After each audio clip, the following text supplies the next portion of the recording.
오늘은 위로자로 사십시오 라는 제목으로 말씀 나누기 원합니다. 인생을 살다 보면 누구나 생각지 않았던 큰 슬픔을, 어려움을 당할 때가 있죠. 직장에서 어려움을 당하거나, 아니면 몸에 큰 질병이 오거나, 아니면 사랑했던 사람이 천국으로 가거나. 오늘 본문에 보면 그렇게 이삭을 사랑했던 엄마 사라가 죽어요. 그래서 이삭은 너무나 큰 슬픔에 빠져 어떻게 헤어나오지 못하고 살아가고 있어요. 이스라엘 사람들은 사람이 죽으면 30일 정도 애곡을 해요. 근데 너무 큰 슬픔을 당하면 70일도 애곡하는 때가 있긴 해요. 너무 큰 슬픔에 빠진 이 이삭은 어떤 사람입니까?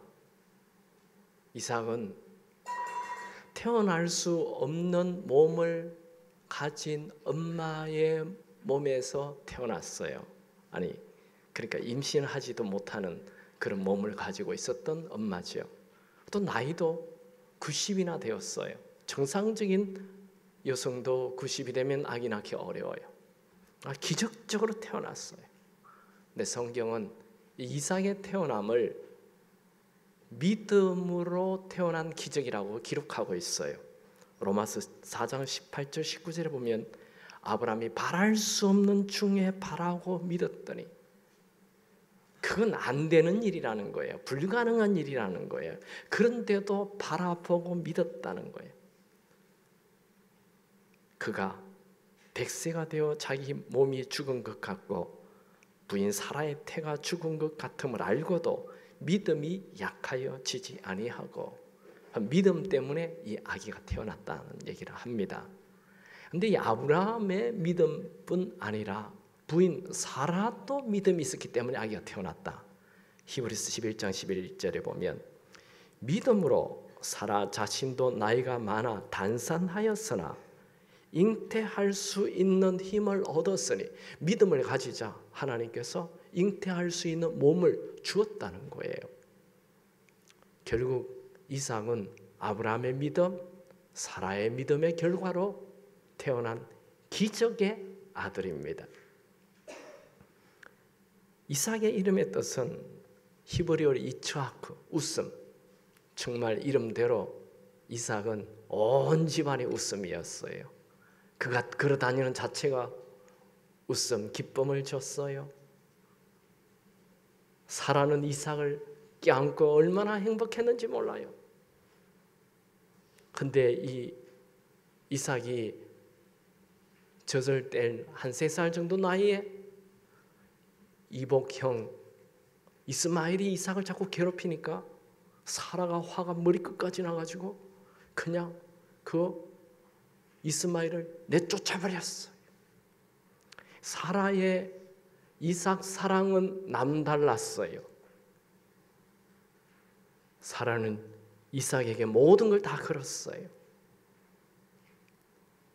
아브라함이 이삭의 나이 17세쯤에 하나님께서 이삭을 번제로 드리라는 말을 듣고 곧바로 그 말씀에 순종하여 이삭을 데리고 모리아 산으로 갔었어요. 아마 이때 아브라함은 부인 사라와 의논 안 했다고 저는 생각이 들어요. 여러분은 했다고 생각이 듭니까? 의논했으면 사라가 내놓을까요? 차라리 날 죽여라 그렇게 했을 거예요. 의논 안 했어요. 아침에 일찍 일어나가지고 그냥 이삭을 데리고 산으로 간 것이죠. 근데 이삭은 아주 순종적인 아들입니다. 모리아 산에서 아버지 아브라함이 이삭을 꽁꽁 묶어놓고 칼로 치려고 할 때 이삭이 저항할 수 있는 나이에요. 힘도 세요. 그런데 순한 양처럼 가만히 있었어요. 이때 이삭의 마음이 어때야 했을까요? 성경에는 아브라함에 대해서만 기록하고 있지 이삭에 대해서는 기록하고 있지 않아요. 이삭은 마지막 순간까지, 죽음의 순간까지 아버지에게 순종했습니다. 이 일은 이삭 인생의 가장 놀라운 사건이었고 가장 충격적인 사건이었습니다. 그가 집으로 돌아와서 어머니 사라에게 이 일을 모두 다 얘기했습니다. 그래서 사라가 너무 화가 나가지고 그날로부터 아브람과 헤어져 따로 살았다 라고 주장하는 학자도 있습니다. 저는 그 학설을 받아들이지는 않지만 어쨌든 사라가 굉장히 화가 난 것만은 사실인 것 같습니다. 사라는 37년 동안 이 이삭을 자기 품에 딱 껴안고 살았습니다. 그렇게 엄마의 사랑을 독차지하며 살았던 이 이삭, 자기 엄마가 127세의 나이로 자기 나이 37세에 죽었습니다. 얼마나 마음이 힘들었을까요? 그 죽음이 얼마나 큰 아픔이 되었는지 3년이 지나도 그 슬픔이 사라지지 않아요. 모세와 아론이 죽었을 때 이스라엘 사람들 30일 애국했죠. 야곱이 죽었을 때는 70일 애국한 게 성경에 나옵니다. 근데 이삭은 사라가 죽자 너무 큰 슬픔 속에 계속 3년이 지나도 계속 슬픔 속에 있자 아버지 아브라함이 이삭을 위해 신부를 찾아오라고 종에게 말하여 종 엘리에셀이 메소포타미아에 가서 리브가를 데리고 지금 가나안 땅으로 돌아오고 있습니다. 우리 그 본문 속으로 우리 한번 같이 들어가 보죠. 24장 61절 62절 같이 읽습니다. 리브가가 일어나 여자 종들과 함께 낙타를 타고 그 사람을 따라가니 그 종이 리브가를 데리고 가니라. 그때에 이삭이 브엘라 헤로이에서 왔으니 그가 네게부 지역에 거주하였습니다. 리브가는 혼자 가나안 땅으로 들어오는 것이 아니라 많은 여종과 함께 들어왔다고 말합니다. 이것은 리브가의 집안이 큰 부자였다라고 추측할 수 있게 됩니다. 리브가가 이삭이 사는 동네 가까이 왔을 때 이삭은 브엘라 헤로이 우물 곁에서 양떼를 데리고 목축을 하다가 그가 머물던 네게부 지역으로 돌아왔습니다. 이게 브엘라 헤로이 우물은 과거에 하갈이 사라의 미움을 받아서 임신한 몸으로 아브라함 집에서 쫓겨난 적이 있죠. 그때 광야에서 하나님께 먹을 물이 없다고 울부짖자 하나님이 그에게 보여주신 우물이 브엘라 헤로이 우물입니다. 이 우물 곁에는 나중에 이 우물 때문에 목초지가 생겨요. 그리고 이 브엘라 헤로이는 나중에 이삭이 여기 와서 살게 됩니다. 이삭이 브엘라 헤로이 우물가에 가서 양을 치다가 돌아왔어. 이렇게 리브가를 만나는 장면을 보면 이삭이 어머니의 죽음으로 마음이 외로웠지만 나름대로 열심히 일상생활을 하고 있음을 보여주고 있습니다. 여러분, 우리는 큰 슬픔을 당했다고 신세한탄하며 동굴 속에 숨어 들어가 있으면 안 되고 아무리 큰 슬픔이 있어도 일상생활을 열심히 해야 합니다. 그것이 큰 슬픔을 이길 수 있는 힘을 주게 됩니다. 이제 그 다음 절 63절을 보면 이삭이 저물 때에 들에 나가 묵상하다가 눈을 들어 보매 낙타들이 오는지라. 히브리 원어로 직역을 한다면 그리고 이삭이 저녁에 묵상하기 위하여 그 들에 나갔다라고 번역할 수 있습니다. 이삭이 저녁 때에 한적한 들판에 나가 묵상했다는 것은 그가 습관적으로 하나님과 깊은 대화하는 시간을 가졌음을 보여줍니다. 이삭은 어머니 사라가 죽고 아버지 아브라함이 자기의 신부감을 찾으려고 종을 보냈다는 말을 들었어요. 그리고 하나님 앞에 나가 기도하고 기다립니다. 유대인들은 안식일을 참 중요하게 여겼기 때문에 안식일이 시작되는 저녁 시간에 동네 밖을 나가 안식일이 오는 것을 맞이했다고 전해 내려오고 있습니다. 근데 유대인들의 하루는 저녁이 하루가 시작이 되는 거예요. 지금도 그래요. 왜 그렇게 했느냐 하면 창세기 1장에 저녁이 되고 아침이 되니 첫째 날이었더라. 저녁이 되고 아침이 되니 첫째 둘째 날이었더라. 이 말씀대로 그들은 저녁을 아침으로 생각해요. 그리고 아침을 저녁으로 생각해요. 우리와 반대예요. 여기에 이삭이 저녁에 밖에 나가서 묵상했다는 것은 그가 습관을 쫓아 저녁마다 새로운 하루가 시작되는 것을 하나님과 대화하고 있다. 그렇게 설명할 수 있습니다. 여러분, 우리도 큰 일을 앞두고 잠잠히 하나님 앞에 나가 그분의 음성을 듣는 묵상의 시간이 필요합니다. 예수님은 사역이 엄청 많았죠. 여러분, 이 세상에 예수님보다 바쁜 분이 있을까요? 곳곳에서 예수님 우리 동네 와주세요. 우리 집에 와주세요. 초청장이 막 그냥 만약에 예수님의 이메일이 있었다면 이메일이 그냥 꽉 찼을 거예요. 아마 한국에서도 오라고 할 거예요.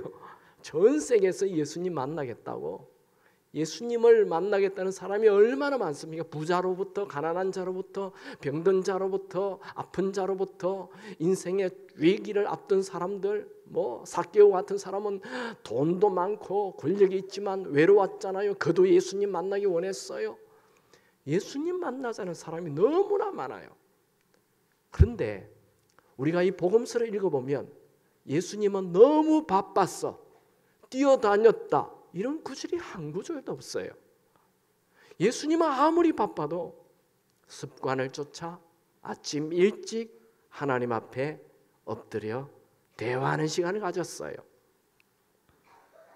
한국 최고의 피아노 조율사로 알려진 사람이 있습니다. 그 사람은 나이가 7순이지만 젊은 사람들보다도 더 열정적으로 살고 있습니다. 그의 이름은 이종렬입니다. 그는 조율하는 순간이 마치 관역의 정중앙을 맞추기 위해 조준하는 그 느낌과도 같다고 합니다. 그는 한평생 피아노 앞에서 36개의 하얀 금반과 까만 52개의 까만 금반 절대음을 찾기 위하여 조금도 긴장을 늦추지 않았다고 합니다. 그는 피아노 앞에 앉을 때마다 깔끔하게 정장을 갖춰 입습니다. 많은 조율사들이 청각 대신 튜닝기를 사용하는데 그는 아직까지도 자신의 청각을 절대적으로 신뢰합니다. 그는 조율사의 길을 걷게 된 이후 자신의 귀를 보호하기 위하여 술과 담배를 금하고 수도자처럼 엄격한 생활을 고수하고 있습니다. 이런 철저한 자기관리 덕분에 세종문화회관, 예술의 전당, 호암아트홀, 국내 네로라 하는 예술 공연장의 전속 조율사로 스카웃되어 있습니다. 그리고 한국을 찾는 세계적인 피아노 거장들도 그의 조율 솜씨에 찬사를 아끼지 않습니다. 여러분, 피아노 조율을 위해 가지고 술과 담배를 금하고 정장을 입고 피아노 앞에 앉아 있는 이종렬 씨를 보면서 우리는 하나님 앞에 엄숙하게 앉아 우리 인생을 조율하는 시간을 가져야 함을 깨닫게 됩니다. 그분 앞에 앉아야 우리 인생이 제대로 조율이 됩니다. 그분 앞에 앉아야 우리 인생이 제대로 아름다운 소리를 내기 시작합니다. 사랑하는 기쁨의 교우 여러분, 우린 그분 앞에 앉아 묵상하는 시간이 습관이 되어야 합니다. 여러분의 감정이 지금 복잡합니까? 하나님 앞에 앉아 묵상하는 시간을 가지십시오. 인생의 위기의 순간이 왔습니까? 그분 앞에 앉아 묵상하는 시간을 가지십시오. 마음이 갈팡질팡합니까? 그분 앞에 앉으십시오. 그분에게 평안이 있습니다. 그분에게 능력이 있습니다. 그분에게 빛이 있습니다. 이삭은 묵상하는 시간을 가지다가 멀리서 낙타를 탄 한 무리가 자기에게 다가오고 있음을 보았습니다. 그 당시에는 사람들의 왕래가 많지 않았습니다. 그래서 누군가가 자기 집 쪽으로 오면 금방 알게 되는 거죠. 아브라함의 종 엘리에셀이 리브가를 낙타에 태우고 오고 있는데,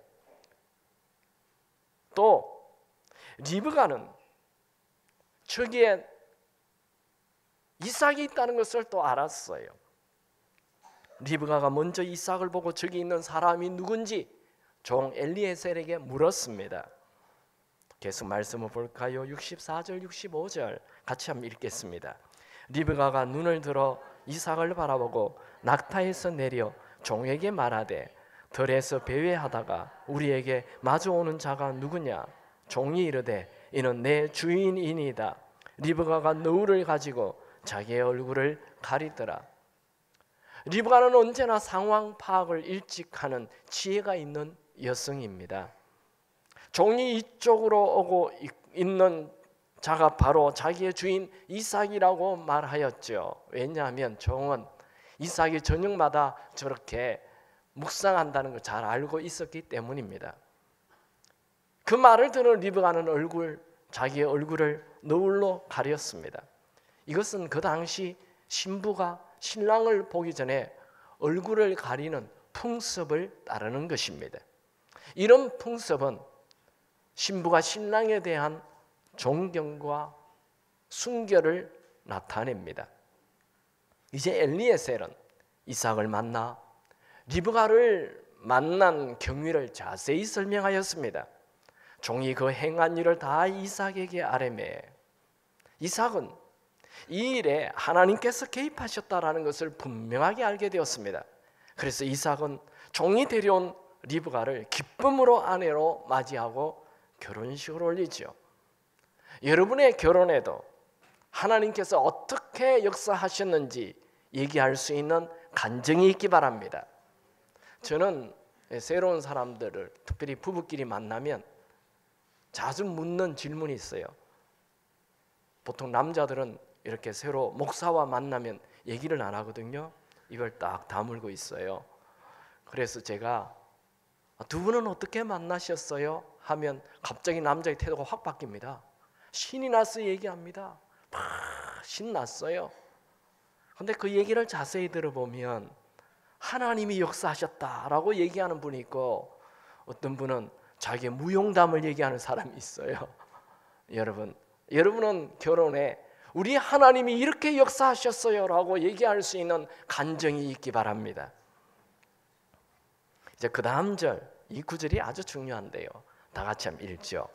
창세기 24장 67절입니다. 시작. 이삭이 리브가를 인도하여 그의 어머니 사라의 장막으로 들이고 그를 맞이하여 아내로 삼고 사랑하였으니 이삭이 그의 어머니를 장례한 후에 위로를 얻었더라. 여기에 말이 빠진 구절이 하나 있다면, 이삭이 그의 어머니를 장례한 후에 3년 동안 슬픔 속에 있다가 리브가를 만나 위로를 얻었더라. 이렇게 삽입을 하면 더 좋죠. 이삭이 리브가를 사라의 장막으로 데리고 간 것은 이제 리브가가 이 집의 새로운 여주인이 된 것을 보여줍니다. 참, 우리가 지금 본 이 본문의 장면은 굉장히 아름답죠. 해가 지는 석양 무렵에 이삭이 밖에 나가서 하나님과 대화를 하는 중에 낙타를 탄 어떤 무리가 다가와요. 그게 리브가가 타고 오고 있어요. 서로 신랑 신부가 만나요. 다 만나자마자 이 리브가 얼굴을 탁 가리고 얘기를 듣고 자기 부인으로 착 맞이하는, 상당히 굉장히 좀 분위기가 좋아요. 아름다운 장면이에요. 저는 이 오늘 마지막 구절, 리브가가 어머니를 잃고 슬픔 중에 있는 이삭에게 큰 위로가 되었더라. 이 구절의 말씀을 좀 생각해 보기 원합니다. 여러분, 우리 인생에는 위로가 두 가지가 있어요. 첫 번째는 사람이 주는 위로입니다. 여러분, 누구 때문에 화가 났어요? 여러분 지금 화가 났습니까? 누구 때문에 화났습니까? 어떤 사람 때문에 화가 났죠. 우리는 언제 누구에게 위로를 얻습니까? 사람에게 위로를 얻습니다. 사람은요, 사람 때문에 화가 나고 사람 때문에 위로를 얻어요. 사람이 참 중요하지요. 사람은 화를 나게도 하고 위로도 줄 수 있는 존재입니다. 우리는 사람에게 상처받고 사람에게 위로받습니다. 사람은 두 종류의 사람이 있어요. 첫 번째 사람은 고슴도치와 같은 사람입니다. 이 사람은 누구를 만나도 상처를 줍니다. 무엇을 해도 다 남 탓입니다. 자기가 자라는 환경 탓, 가난 탓, 건강 탓, 주변 탓, 회사 탓, 나라 탓, 다 남 때문이에요. 인생을 비판적으로 삽니다. 그는 자기 스스로 상처를 많이 가지고 있어요. 정오심, 열등감, 교만, 질투, 탐심, 불평, 불만, 건드리기만 하면 터질 것 같은 풍선처럼 그렇게 화가 부풀어서 살아가고 있어요. 그는 남들에게 많은 상처를 주고도 자기가 지금 상처를 주고 있음을 몰라요. 이게 참 안타까운 일이지요. 여러분, 사람은 자기를 바라볼 때 성숙하기 시작합니다. 남을 보지 말고 자기를 보아야 합니다. 영국에 사람이 죽으면 제일 가서 꼭 묻히고 싶은 한 장소가 있어요. 그곳이 웨스트민스터 사원이에요. 아무리 위대한 왕이라도 그의 행위가 오르지 않으면 그 사원에 묻히지 않습니다. 웨스트민스터 사원에 묻힌다는 것은 엄청난 축복이죠. 그런데 그곳에 묻힌 어떤 성공의 주교의 묘비명에 이런 글이 적혀져 있습니다. 나는 젊고 자유로워서 무한한 상상력을 가졌을 때 세상을 변화시키겠다는 꿈을 가졌다. 좀 나이가 들고 지혜를 얻었을 때는 세상이 나로 인해 변하지 않는다는 것을 알았다. 그래서 나는 내가 살고 있는 나라를 변화시키겠다고 결심했다. 그러나 그것 역시 불가능한 일이었다. 황혼의 나이가 되었을 때 마지막 시도로 가장 가까운 내 가족을 변화시키겠다고 마음먹었다. 그러나 아무도 달라지지 않았다. 이제 죽음을 맞이하는 자리에서 나는 깨닫는다. 만약 내가 나 자신을 먼저 변화시켰다면 그것을 보고 내 가족이 변화되었고 또한 그것에 용기를 내어 내 나라를 더 좋은 곳으로 바꾸었을 것이다. 누가 알겠는가? 그러면 세상까지도 변화되었을는지. 정말 묘비명에 실릴 만큼 위대한 글입니다. 여러분, 남 바꾸려 하지 말고 나를 바꾸시기 바랍니다. 내가 바뀌면 가족이 바뀌고 사회가 바뀌고 나라가 바뀝니다. 불평이 많습니까? 네, 나를 바꾸십시오. 남 바꾸려 하지 마시고. 어떤 사람은 양과 같은 사람이 있습니다. 양과 같은 사람을 만나면 모든 사람이 따뜻해지고 온기가 생기지요. 그 사람만 만나면 치유가 됩니다. 그 사람만 만나면 회복이 됩니다. 그 사람만 만나면 뻥 뚫린 가슴이 따뜻하게 채워집니다. 위로가 됩니다. 위로는 말로 하는 것 아니지요. 진짜 위로는 손을 잡아주고 가슴 깊은 곳에 있는 말을 다 들어줄 때 생깁니다. 베인이라는 사람이 이런 글을 썼습니다. 나는 슬픔에 겨워 앉아 있었다. 누군가가 와서 하나님의 다루심에 대해, 왜 그런 일이 일어났는지에 대해, 그리고 무덤을 넘어서는 소망에 대해 말했다. 그는 쉬지 않고 말했고 하나도 틀리지 않는 말을 했다. 나는 그의 말에 감동을 받지 않았다. 단지 그가 빨리 가주었으면 하고 바랬다. 마침내 그는 갔다. 또 다른 사람이 와서 내 옆에 앉았다. 그는 말을 하지 않았다. 그는 대답을 유도하는 질문도 하지 않았다.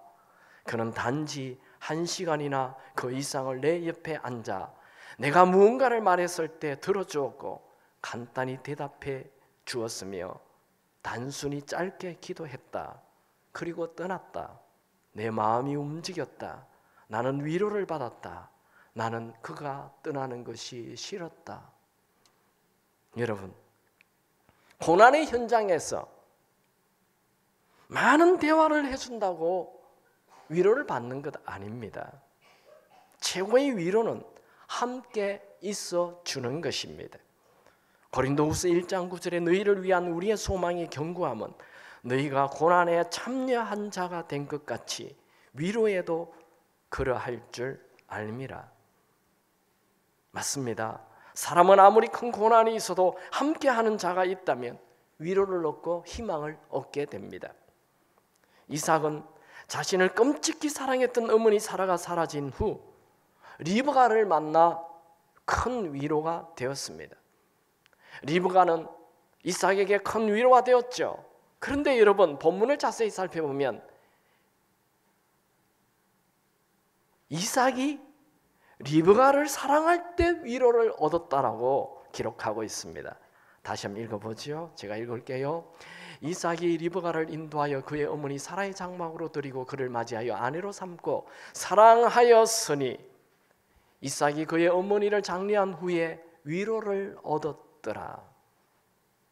이삭은 리브가가 자기의 고향, 정동 고향, 가족, 친구를 다 등지고 자기를 찾아온 것에 대하여 감격하며 그녀를 사랑했습니다. 이 자리에 참석한 남편들이여, 아내가 모든 것을 내려놓고 여러분 곁에 온 것을 진심으로 사랑하시기 바랍니다. 그럴 때 오히려 내가 위로를 얻게 됩니다.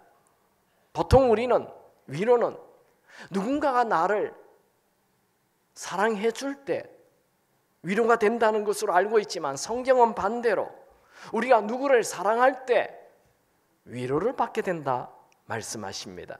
여러분, 큰 슬픔에 빠졌습니까? 위로해달라고 사랑을 구걸하지 마시고 그냥 남들을 내가 먼저 사랑하십시오. 그러면 오히려 위로를 받게 됩니다. 이것은 위로의 역설이에요. 길가에 피는 들꽃에게 미소를 보내십시오. 들꽃이 여러분 마음에 미소가 생기게 할 것입니다. 떠오르는 태양을 마음에 품으십시오. 내 어두운 마음에 빛이 들어올 것입니다. 노래하는 새에게 내 귀를 주십시오. 내가 즐거워질 것입니다. 우리 주변에 뛰어노는 어린 아이들을 안아주십시오. 내가 웃게 될 것입니다. 우리 주변에 눈물 흘리는 청소년들의 눈물을 닦아주십시오. 내 눈물이 사라질 것입니다. 우리 주변에 한숨 짓고 있는 청년들에게 내 어깨를 내어주십시오. 내 인생의 무거운 짐이 가벼워질 것입니다. 우리 주변에 열심히 고지를 향해 점령하고 이겨내는 사람들에게 박수를 보내주십시오. 내 심장이 고동칠 것입니다. 저녁에 지는 석양에게 눈길을 주십시오. 내가 부드러워질 것입니다. 한밤에 잠을 자고 있는 아이의 이불을 따뜻하게 덮어주십시오. 내가 따뜻해질 것입니다. 반짝이는 별들에게 말을 걸어보십시오. 내가 시인이 될 것입니다. 내 주변에 있는 모든 것들을 사랑하십시오. 내가 모든 것으로부터 위로를 받게 될 것입니다. 여러분, 이 세상은 하나님이 만드신 아름다운 곳입니다.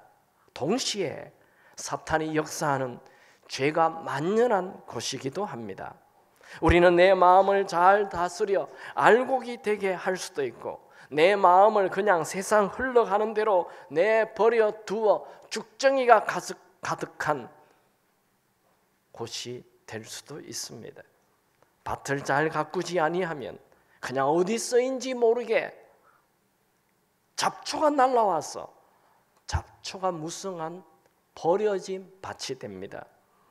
여러분, 여러분의 마음의 밭을 거친 잡초로 가득하게 내버려 두지 말고 옥토로 가꾸어 알곡이 되게 하십시오. 내가 알곡이 되면 남들에게 위로를 주는 자가 됩니다.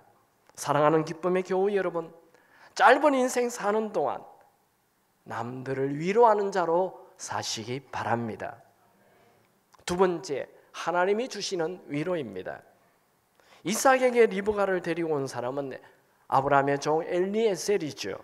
사실 엘리에셀이 리브가를 데리고 오긴 했지만 엘리에셀에게 리브가를 만나게 해주신 분은 하나님이십니다.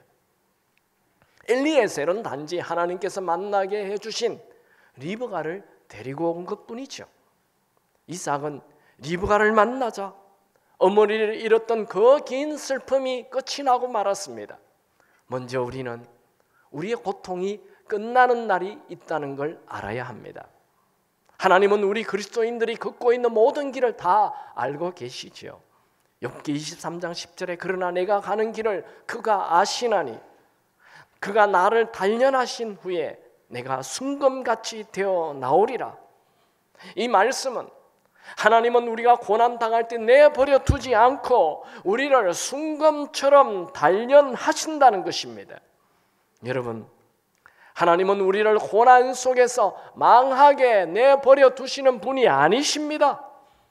하나님은 우리를 단련하신 후에 정금같이 되게 하십니다. 어떤 고난이든 우리 그리스도인들이 당하는 고난에는 고난의 끝이 있습니다. 하나님께서 이삭에게 그토록 이삭을 사랑하는 사라를 데려가시면 이삭을 더 이상 엄마 품에만 있는 철부지로 내버려 두지 않으시고 믿음의 조상 이삭의 자리에 우뚝 세우기 위함인 것입니다. 하나님은 이삭을 이제 엄마 품이라는 작은 방에서 빠져나와 믿음의 조상 대열에 세워 놓으셨습니다.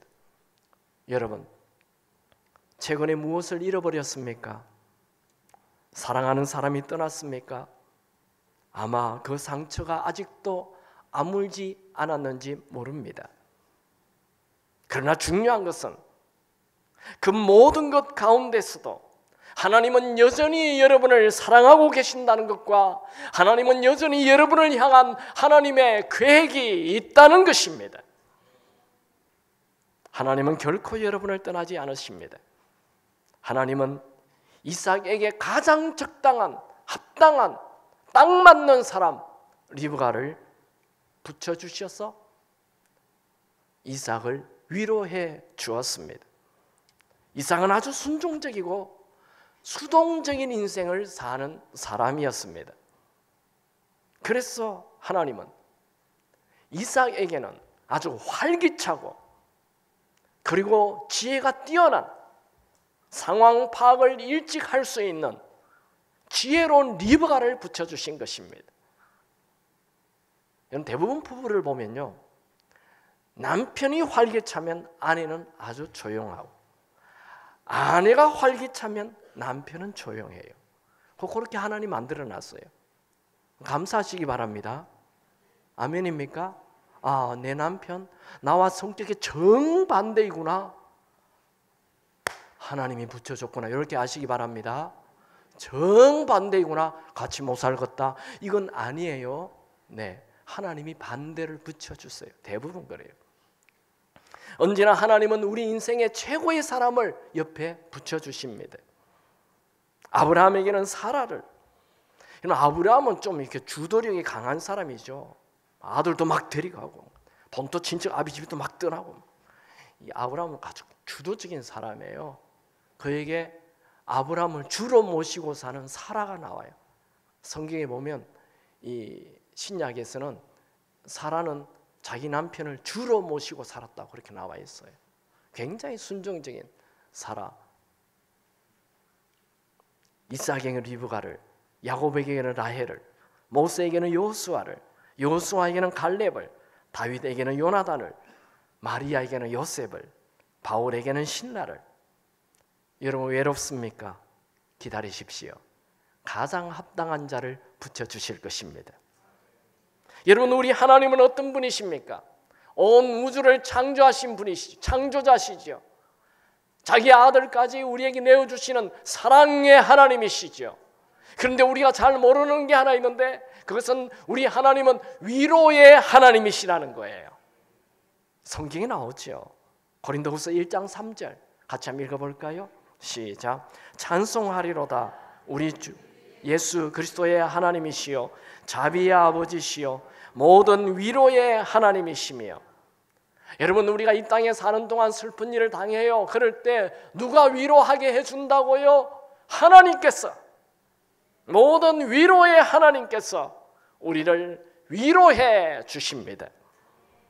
여러분 큰 아픔을 당하면 그 누구도 우리의 공허와 우울과 두려움을 해결해 줄 수 없습니다. 돈으로 되지 않아요. 많은 친구로 되지 않아요. 세상의 성공으로 되지 않아요. 오로지 우리를 만드신 하나님만 그 공허함을 사라지게 하고 마음의 충만함으로 채워주십니다. 헨리 나우엔이라는 사람이 쓴 책 중에 상처 입은 치유자라는 책이 있어요. 그 책의 내용은 예수님이 이 땅에 오셔서 모든 상처를 다 입었어요. 인간이 받는 상처를 다 입은 가난, 모욕, 배신, 배반, 침뱉음 당함, 손에 못자국, 발에 발자국, 옆구리에 창자국, 머리에 가시 멸류관. 예수님은 모든 고난을 다 겪으셨어요. 제가 어느 곳에 청년부를 섬길 때 한 청년이 목사님 그래도 예수님은 우리 노총각의 아픔을 모르잖아요. 예수님도 그 당시에 노총각이었어. 예수님은 인간이 당하는 모든 고난 다 당하셨어. 헨리 나우엔은 그 책에서 예수님은 인간의 모든 고난을 다 경험했기 때문에 모든 인간들을 다 치유할 수 있다. 그렇게 쭉 쓰고 있어요. 맞습니다. 예수님은 우리의 모든 고난을 다 경험하셨기 때문에 우리의 모든 상처를 다 치유할 수 있는 분이십니다. 이 예수님께서 하늘로 올라가사 우리에게 성령님을 보내주셨어요. 성령님은 우리의 모든 고통을 다 아시고 우리를 위로해 주십니다. 성령 하나님, 우리의 연약함을 도와주십니다. 로마서 8장 26절에 이와 같이 성령도 우리 연약함을 도우시나니 우리는 마땅히 기도할 바를 알지 못하나 오직 성령이 말할 수 없는 탄식으로 우리를 위하여 대신 간구하시느니라. 성령 하나님은 우리의 연약함 다 아십니다. 그리고 우리가 슬픔 당했을 때 기도가 안 나오잖아요. 무슨 기도해야 할지도 모르잖아요. 그럴 때 우리를 대신해서 말할 수 없는 탄식으로 기도해 주시는 성령 하나님, 그분이 우리를 위로해 주시죠. 성경은 우리가 고난 당했을 때 우리를 위로하는 하나님이 계신다 말씀하죠. 4절 한번 읽어볼까요? 고린도후서 1장 4절 시작. 우리의 모든 환난 중에서 우리를 위로하사 우리로 하여금 하나님께 받는 위로로서 모든 환난 중에 있는 자들을 능히 위로하게 하시는 이시로다. 그냥 하나님은 우리를 위로하는 것으로 끝내지 않고 너희들이 어려움 당했을 때 내가 너희들을 위로하여 주어서 너희가 위로받고 난 후 또 다른 사람을 위로하는 자가 되기를 원하신다. 그렇게 말씀하고 있어요. 여러분 지금 큰 슬픔 중에 있습니까? 고난 당했어요? 하나님이 위로해 주실 것입니다. 그것으로 끝나지 않고 하나님은 여러분과 똑같은 어려움을 당하는 자들을 위로하는 자가 되기를 원하십니다. 여러분의 아픈 질병을 가졌어요? 하나님은 여러분이 하나님의 능력으로 질병이 치유되어서 다른 병든 자를 위로하는 자가 되기를 원하십니다. 여러분이 어릴 때 가난하게 자랐어요? 가난의 문제를 해결하여 가난한 자를 위로하는 자가 되기 바랍니다. 여러분의 가정이 엄마 아빠 매일 싸우고 어려움 중에 그렇게 자랐습니까? 그러면 여러분이 나중에 결혼하여 건강한 가정을 이루어 가정 사역자로, 가정을 살리는 자로 사시길 바랍니다. 제가 옛날 그 부목사로 온누리교회에서 사역을 했는데 그 하영조 목사님이 한 50 몇 세쯤에 이 암이 걸렸어요. 그래서 굉장히 몸이 아픈 속에서 설교를 꽤 오래 하셨죠. 그 교회에 김성묵 장로님이라고 있어요. 그 아버지 학교 하시는 분이에요. 그분이 어느 날 암에 걸린 거예요. 그래서 담임 목사를 찾아갔어요. 목사님, 저 암에 걸렸는데요. 기도해 주세요. 그러니까 그 하 목사님 그렇게 말씀해. 암 그거 걸릴만 해. 그렇게 얘기했대요. 근데요, 암에 안 걸린 사람이 그런 말 하면 엄청 화가 나겠죠. 근데 본인이 암에 걸려서 그 암에 걸릴만 해. 그래야 다 사람 되는 거야. 그렇게 말씀하신다. 그 말을 이 김성무 장로님이 저에게 해주시더라고요. 근데 그렇게 위로가 되더래요. 같이 껴안고 기도하는데 큰 위로가 되었다. 그런 말씀이에요. 이사야 40장 1절에 너희의 하나님이 이르시되 너희는 위로하라. 내 백성을 위로하라. 여러분들이 하나님의 위로받는 것으로 끝내지 마시고 위로자로 사시기 바랍니다. 눈물을 흘리는 분은 다른 사람의 눈물을 닦아주는 비전 가지십시오. 여러분의 인생에 있는 모든 고난은 딱 뒤집으면 비전이 되는 것입니다. 나는 청소년 시절을 너무 어둡게 억울하게 힘들게 보냈다는 분은 여러분이 그것을 위로받고 극복하여 청소년들을 살려내는 자가 되시길 바랍니다. 여러분, 하나님이 우리를 위로해 주는 것으로 끝내지 않죠? 다시 한번 그 다음 절도 읽어볼까요? 고린도후서 1장 6절 시작. 우리가 환난 당하는 것도 너희가 위로와 구원을 받게 하려는 것이요 우리가 위로받는 것도 너희가 위로를 받게 하려는 것이니 하나님께서 우리에게 환난을 주시면 다른 사람을 위로하고 그들로 하여금 구원에 이르게 하기 위함이다. 환난을 당해본 사람만이 다른 사람을 환난 당한 자를 위로할 수 있습니다. 여러분, 한 번밖에 살지 않는 이 짧은 인생, 다른 사람을 찌르며 상처 주는 자로 살지 마시고 위로자로, 치유자로 사시길 주님의 이름으로 축원합니다. 여러분, 우리는 혼자가 아닙니다. 우리의 연약함을 도우시는 분, 늘 우리 곁에 있으면서 나를 영원히 위로해 주는 분, 성령 하나님이 여러분 곁에 계십니다. 윤복희 권사님이 몸에 병을 가지고 병원에 입원하여 큰 어려움 속에 있을 때 하나님께서 그에게 음성을 주셨어요. 그래서 그 자리에서 작곡을 했어요. 그 내용이 요즘 많이 불려지고 있는 노래죠. 네가 만약 괴로울 때면 내가 위로해 줄게. 네가 만약 서러울 때면 내가 너의 눈물이 되어주리. 어두운 밤 험한 길 걸을 때 내가 너의 등불이 되리. 허전하고 쓸쓸할 때 내가 너의 벗되리라. 이 벗이 누굽니까? 바로 성령 하나님이십니다. 그분의 노래를 잠깐 한번 들어볼까요?